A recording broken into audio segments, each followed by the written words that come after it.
So I'm speaking today with Guy Lane from Queensland, Australia, correct? That's correct, yes. Okay. Anyhow, so I'm glad we got together, and I would very much welcome this conversation because it's about, let me frame it as the other side, that it's a spiritual lack, it's a metaphysical ungrounding of humanity, where we've essentially been co-opted by, you can call it what you like, the illusion around us, consumerism, money, you can call it greed and avarice and all the, but we are trying to fill a spiritual lack with stuff, and we're ignoring our impacts on the earth. Now, you approached me with a concept called Vitae Planeta and what comes of it. So I'd like to pass the baton to you. Vita is an idea of trying to address the Anthropocene crisis, the ecological and climate crisis, using the framework of spirituality. Mm-hmm. And when you sort of when you start going into the space of spirituality, you realize it's a very, very difficult thing to define because it doesn't really exist in its own right. It is something that is culturally determined, and so it shifts in societies over time, and it's very different in one society to another. Well, it may, let me insert. My guests get used to my interruption. That's right. It may have an objective existence besides the language that different cultures choose to explain and describe it with. Okay, and so it's that to which we're referring, the thing itself, and not the name for it that's used culturally. Yeah, and the fact that there is so much conversation about the thing suggests that the thing does exist, even though it is different in every culture and it's difficult to sort of pin down. But broadly speaking, what I'm referring to when I'm talking about spirituality is, for one concept is the idea of cosmovision, which is this idea of where did we come from, where are we going, and where are we now with respect to that line. And so if you think of a cosmovision that Christians might have adopted, for example, was that God created the earth in 7 days, 12,000 years ago or whatever it was, and that you're in it at the moment, and when you die, if you're good, you're going to go to heaven for eternity. There's a temporal spectrum from the beginning to the end of the story. Okay, that's referred to as a cosmovision. So if you look at most of the cosmovisions around, they're not conducive to having people live on the planet for a long, long time. And if you look at most of the things that pass as spirituality or spiritual philosophies, for example, the Christian tradition or the tradition of the mainstream religions or the sort of New Age religions, and then you go into sort of the realms of the yoga and the dream captures and the crystals. If you look at all of those spiritual philosophies together that Western people, I'm talking specifically about Western people, indulge in, none of them are fit for purpose in the face of the Anthropocene crisis. None of them have answers. And so the idea of Vita was simply to try and define spiritual values that are not only helpful in the face of the Anthropocene crisis, but are also grounded in scientific principles so that we don't drift off into the universe chasing ghosts. Okay, now the Anthropocene crisis, the news, and you see it more and more. Mainstream news media are carrying elements of what you and I call the Anthropocene crisis. The human footprint on Earth is blowing nature away. Yes, yes, yeah. And fundamentally, what we're fundamentally doing is we're undermining the life support system of the human race. Okay, and so if you think, okay, well, here we are in a situation where we're talking about Western culture, okay? We've got, 500 million people that might fall within that spectrum of the Western world. And we're blindly destroying our life support system. And so then you look to spirituality as one of the big institutions of the world, if you like, and you say, well, what has spirituality got to say about it? And what I'm saying is that practically nothing. And that spirituality is something that is constantly evolving. So I've been in the process of helping to evolve a spirituality, a spiritual philosophy, if you like, that is absolutely suited to dealing with the Anthropocene crisis, but also setting ourselves up for what could potentially come after it, assuming that we're able to actually survive on this planet over the Okay. coming century or Well, more. I might take exception to only one point that you said, where you said other religions have, and you were pretty absolute, nothing to say about it. Look, I take your point, and I want to just sort of step back a little bit on that statement. Right? When I said that they have nothing to offer, I don't mean to say that there isn't elements within or fragmentary elements within each of these different traditions which Okay. can be of value. Like Christians, for example, in the opening chapters of the Genesis, it talks about stewardship, right? And I could refer to a science paper that uses the same terminology. But what I'm saying to you is this: is that in the face of our life support system collapsing around our ears, what we need is a spiritual philosophy which is absolutely grounded in that space, rather than randomly having a few fragmentary references to that space. Got it. We need a spiritual philosophy in which you will actually find the words ocean acidification. Okay. And Yeah. I went onto an online Bible and I typed in the word sustainability, I typed in climate, it doesn't show up. And now obviously it doesn't show up. And this is the point, is that most of our cultural or spiritual philosophies that the Western world indulges in predate the scientific revolution, and certainly predate the Industrial Revolution and the Anthropocene crisis. And that's why they say that they're not fit for purposes as organizations moving forward to deal with the crisis. And I don't believe that you'll find any of the Christian traditions that are able to pivot far or fast enough in order to actually catch up with the very thing that we need to be doing. And so the idea with Vita was to actually try and tease out what that spiritual philosophy looked like, which is suited to the task, and then make it available to people. And just to be very clear, the Vita is framed to allow multiple spiritual belonging. Okay, so you can adopt Vita as a philosophy, and that doesn't stop you being a Christian. You can have Christian Vitans, you can have Muslim Vitans, you can have atheist Vitans, you can have Vitans that like dream catchers and tarot and crystals. But so what we're sort of trying to get to with people is that we need to embed the Vita philosophy, or not Vita philosophy per se, but something like it, a nature-based spirituality. We need to have that grounded, Okay. and then upon which the other things can. Okay, good. Yeah, Vita is not a religion. It's a, as you say, it's a philosophy. It's an ecologically sound spiritual philosophy. I like That's correct. like okay, and so when I'm talking about spirituality, I'm talking about things like answers to the big questions. Where did we come from? Why are we here? And particularly, what happens when we die? Huge. In fact, where are we going? Saying is that if we're going to have a spiritual philosophy, we really ought to have it grounded on something real, as opposed to just allowed to drift around, because who knows where you'll end up if you're not grounded in reality. So a spiritual philosophy grounded in the best understanding of the Earth system sciences. And that's what Vita is about. And so if I can just explain, for example, the cosmology, Vita's cosmology. Please, it go says, for it. Yeah, well, Vita's cosmology, so where did we come from? Well, the Big Bang happened. Life on Earth evolved through the process of biogenesis and the evolutionary processes. And where we came from was our predecessors, who were proto-humans. Okay, so and then the question is then what is the purpose of our existence? Well, if you might ask the same of a tree. What is the purpose of a tree's existence, or the existence of a whale or a snail? And ultimately the purpose of those organisms is to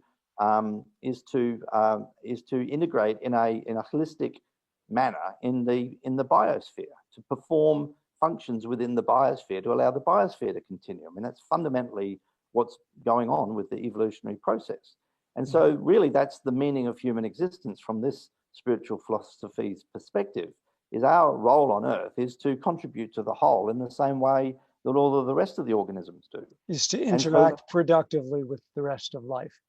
That's correct, exactly. And to try and foster what we refer to as the Verdant Age, which is a time when human civilization acts synergistically with the biosphere. Okay, and this is grounded in some scientific principles. For example, the astrophysicist Adam Frank refers to class 5 planets as being planets that have agency-dominated biospheres. So you normally regard a biosphere as not having intent, doesn't have a plan per se. It just goes along with the physics and the biology. Whereas if you have humans involved, or a so-called intelligent species, then the biosphere can have intent. It can actually choose to get bigger or smaller. Now, at the moment, we've actually got a biosphere with intent, except that it's not intending to do anything particularly sensible. It's intending basically just to keep consuming resources, driving forward on following a spiritual philosophy called capitalism and endless growth. Whoa, I like that. That capitalism and growth economics are, what did you call them? You call them spiritual? You call them spiritual? Well, a spiritual philosophy. I mean, this is the point with spirituality. Is it doesn't have a very clearly defined boundary. I'm being facetious. No, but I'm following up on you. I want to augment that point, because you know, you set that one up for me to spike over the net. The point at which I started getting traction in the climate community was at COP20, I believe, in Lima, Peru, where I put out one of my programs, one of my daily programs, and someone found it and put it on Reddit, and bingo, I got 22,000 views in a day. I had, you know, a few hundred subscribers. And what was it? It was essentially the same point, making the point that money and economics have become a pseudo religion that have So in a way, there, if you know, back to this idea of whether spirituality exists as a natural thing, then one way of seeing it is like a stomach, if you like, that has hunger for something. We're hungering for something. We're hungering for a meaning. We're hungering for to know where we fit within a grand plan. Okay, so if you imagine using that analogy of a hunger, having a stomach which is empty, you could fill that stomach with junk food and soft drinks, and it would be full. Okay. Alternatively, you could fill that stomach with a really healthy, nutritious meal and a nice glass of red or something like that, and it would also be full. You've ended the hunger. But the point is that there's a consequence to those two different ways of ending the hunger. And with respect to the planet that we live on right now, there is a consequence to having filled that hole with classic cars, dream catchers, crystals, mainstream religion, new age religion, and the fundamental trips to Las Vegas, trips to whatever, buying stuff, going shopping, Gucci fashions, indulging in pets, classic cars, holidays, all of these things that fill us up. Okay, the fundamental opportunity cost of those the fundamental cost of those things is the opportunity cost of the things that we're not doing in relation to fulfilling our role on this planet, which is to be a good organism and nurture the host. And so what we're trying to do with Vita is we're just trying to find a way to communicate that simple message that says, fill yourself up with this, and then you don't have to then wander where you fit into the world. You'll understand where you fit into the world. I think that one could fill themselves with whatever they want to fill themselves, and that they could die and feel like they've had a good life. Okay. The question is, what do they leave behind? And when you fill yourself with, you know, the stuff that you're referring to back there, and what you leave behind is a planet where the life support system is about to fall over for the next generation. And because our spiritual philosophy, I want to correct you there. I want to correct you there. Okay, this generation. You just you fell into a trap. The trap was, you want to pin it on, well, it's our children's problem, which gives us as the adults in the room, the supposed adults in the room, a free pass because, oh, it's our children's, it's going to happen to us. We, those of us alive now, there's a high likelihood we're going to get creamed by the crisis. Yeah, absolutely. Thank you. Yeah, and that's a common trope that I fall into. And I absolutely agree too. You and 98% of humanity. I mean, you know. Yeah. I'm 53. I fully expect to see, I mean, I'd throw a random number. I expect that by the time I'm assuming I get to live, say, 83, 30 years, I expect to see at least a quarter of the world's population having been taken off this planet. Well, I'm 70, almost 72, and I've got cancer, as my audience knows. And the oncologists say you've got a year or two more, and I intend to live beyond that. But I am both hoping and dreading what I will see in the rest of my life, because it's coming quick. The crunch is coming quick. That's right. I'll just give a little example of this. I was about a week and a half ago, I was down in Brisbane. I was with a friend and we had a hailstorm, and my car was parked outside on the street, and I was worried about my car Big because these ones. hailstones were like about 2-3 centimeters across, and Cracked your bouncing off the. windshield. Well, no, my car was fine, but one of the cells of that storm had taken out a suburb that we went and visited the next day, and drove around, and all of the houses that had tile roofs had Shattered. like dozens of holes smashed through that went not only cracked the tile, went through and took out the ceiling material and even bounced off the ground, threatening people who were inside the house. And we were driving around the suburb, and there's a lot of solar PV, there's solar panels on the roofs in Australia. Every one of these solar power systems was annihilated. Climate chaos is at our doorstep, correct? Yeah. Now, Yeah. enough with that. What? Yeah. Let's answer the question, what do we do? Okay, so this is a diagram that came out of a science paper that was put out in December 2018 by Will Steffen and others. And the paper was called Trajectories of the Earth System in the Anthropocene. And I refer to this diagram a lot because it sort of says a lot. And I'll just walk you through this diagram very, very quickly. Please, fascinating. Yeah. So basically, the axes show the temperature, global average temperatures going from the bottom upwards, and then you'll see on the horizontal axis you've got sea level increasing from the left-hand side where it's low to the right-hand side while it's high. And as all of the data inside the graph is running basically at 45 degrees from the bottom left up, it sort of shows the relationship between as the temperature goes up, the sea level goes up. And this is basic stuff. Okay, so as the global average temperature goes up, the ice melts on the Greenland and the Antarctic, and the alpine regions, and then that adds to the sea level. The sea level goes up. So then, as the temperatures drop, and then you get more snow falling onto those land masses, and the ice builds up, then the sea level goes down, right? So if you just concentrate on the lower section, the blue circle. So this is basically showing the relationship between global average temperatures and sea level in a 100,000 year cycle. So if you go around that circle once, that's 100,000 years. And that's basically been the state of the planet over the last 2 million years or so, this glacial interglacial cycle. Well, where we are now, you'll see that where the letter A is exactly. Yep. So basically what's happened, because we've been pouring all of the greenhouse gases in the atmosphere, we've increased the average temperature.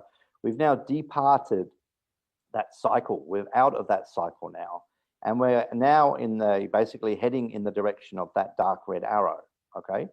Now, theoretically, around there are two lobes up here. One of them says stabilized Earth, and so if I may, for a moment, because I've seen that paper, I studied it when it came out.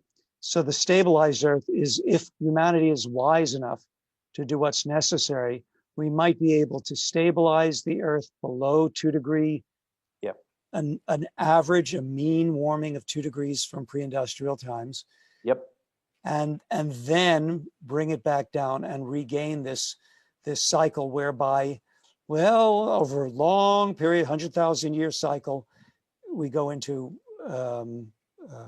ice ages, come out, gets warm enough for life to thrive, and then we go back in. That's been the history. But no, that's not how it is. The diagram is read. I don't think the proposal.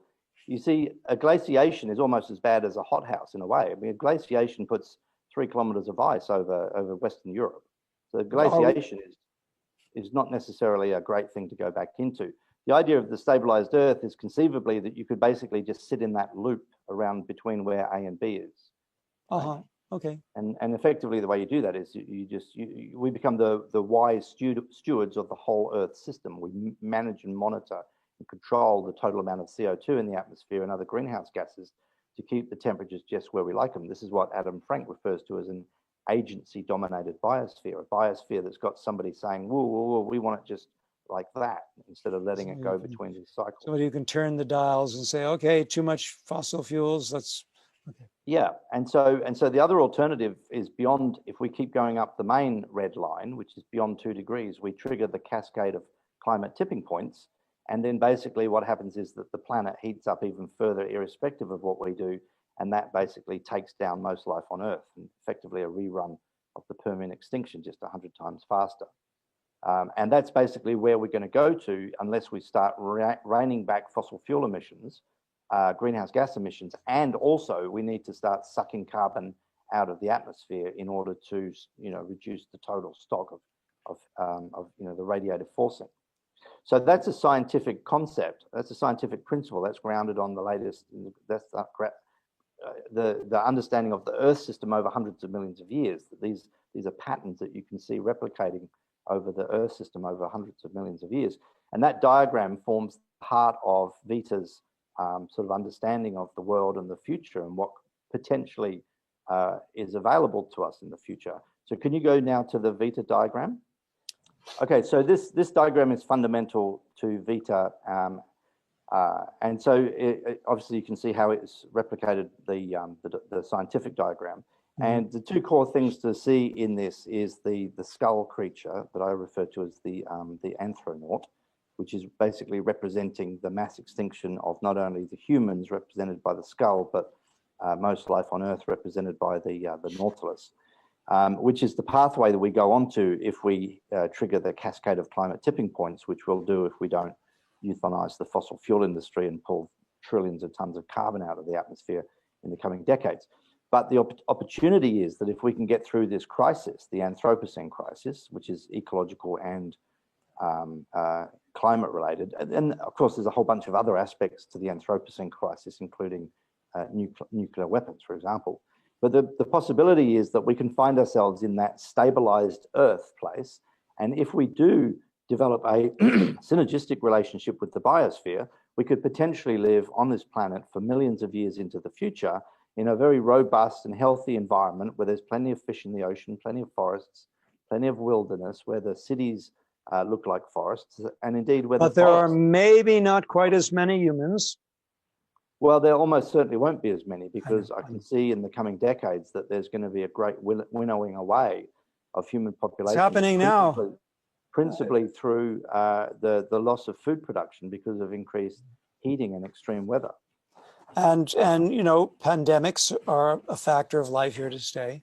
Yeah. But conceivably, if we can get through the crisis and then we can re-establish a civilization, not this civilization, a different civilization, the one that operates synergistically with nature, then we could potentially be on this planet for millions of years. I used the picture of the Nautilus in that little skull picture, because the Nautilus is a creature that has been on this planet for 500 million years. Okay. Yeah. Okay. So if a bit of seafood can last 500 millions of years, maybe the people that eat the seafood can actually have a go at that sort of time frame ourselves. Now, there's lots of reasons why the humans wouldn't survive 500 millions of years, because there's all sorts of other natural cataclysms that will happen to the Earth, right? So it's possible that we could actually enter the Verdant age only to be snuffed out by an asteroid 100, 200 years down the track. I want to have left behind stepping stones to the Verdant age. Mm-hmm. And because our spiritual beliefs guide our actions. And until Vita and these words and the diagrams that have been put on, I have not seen anything that even approximates this.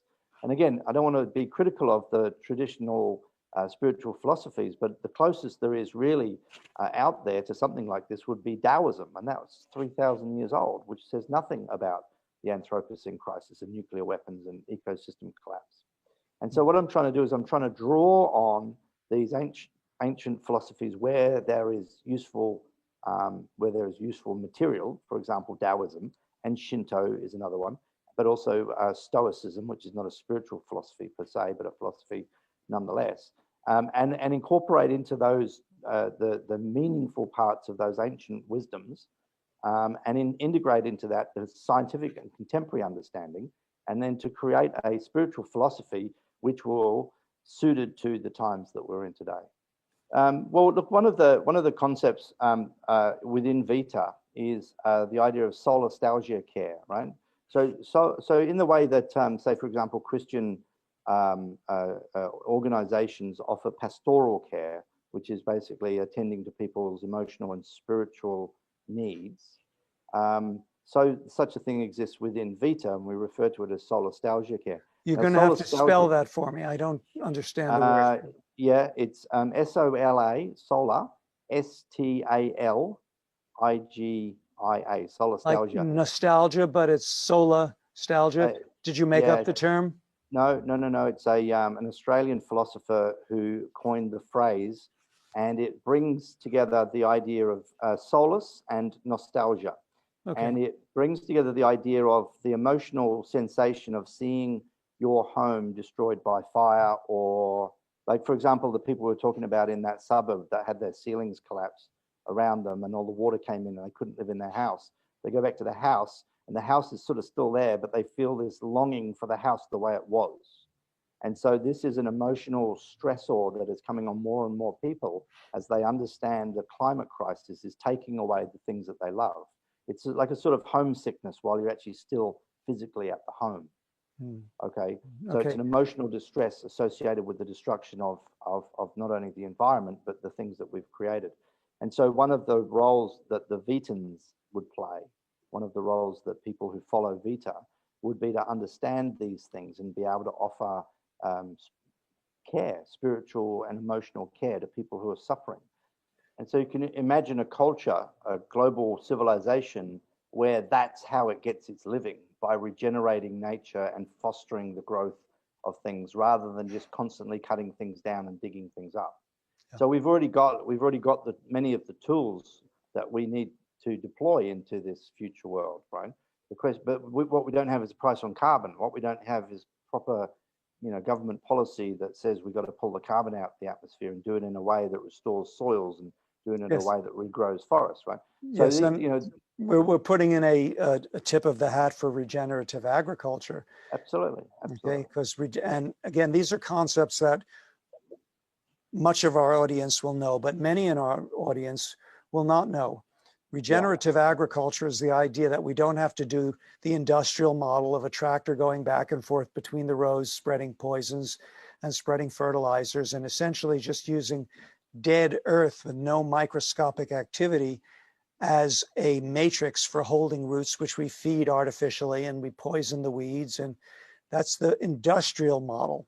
But regenerative agriculture says there's a hell of a lot of jobs in people taking care of farming, but we have to value their produce, their effort greater. And currently, the industrial model makes it cheap. And so we teach people consume cheap food. Doesn't matter that it's got poison spread all over it. That doesn't matter. That's the healthcare industry. That's their problem or their boon. So profitability. Okay, restoration agriculture is we think and use permaculture and use species that sequester carbon in long, deep root systems. So when the roots die, that carbon is buried for thousands of years. Yeah. So. Okay, so I think we've got to an important point of this conversation is that we're now talking about spiritual philosophy. We're now talking about cosmovision and trying to understand where we as human beings fit into this big picture. And we're doing that through a conversation about regenerative agriculture, about carbon drawdown, about the planetary boundaries. And there's practically no spiritual philosophy out there which would foster that conversation. Normally you'd be talking about how to bless your runes or something.